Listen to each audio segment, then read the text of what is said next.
and the Denver Broncos eviscerated the Chiefs. I chose the Chiefs on game day morning yesterday, saying, you know what? The Chiefs have still got the backups. Carson Wentz is going to use this moment to put on tape what other people can see to have him become the next Sam Darnold and the next Baker. Maybe he can be, but certainly not based on what we saw. And Bo Nix was just spectacular. He was so very good.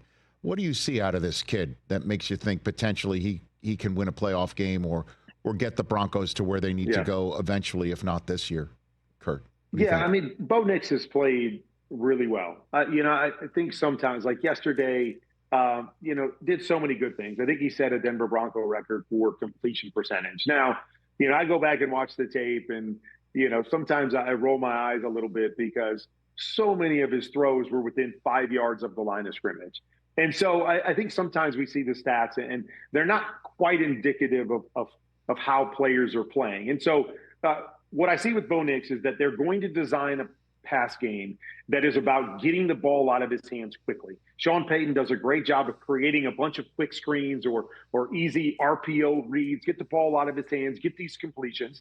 And then the second aspect that is really good about Bo Nix is he uses his legs really well.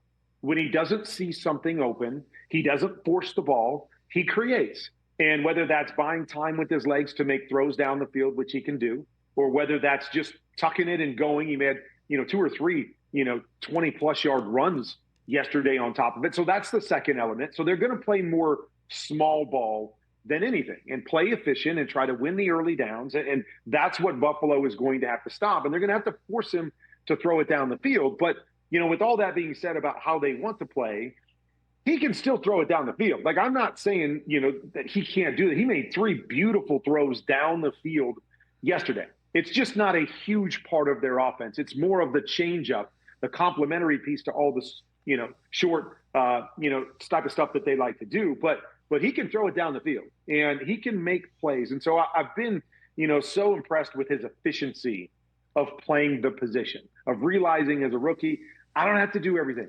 I don't have to throw it down the field all the time. Just play the play.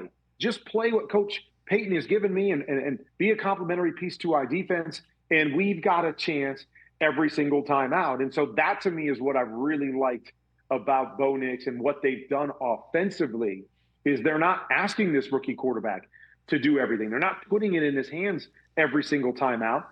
Just play the position, and he's playing the position really, really well. Catch the Rich Eisen Show every single day on the Roku channel, 12 to 3 Eastern, for free.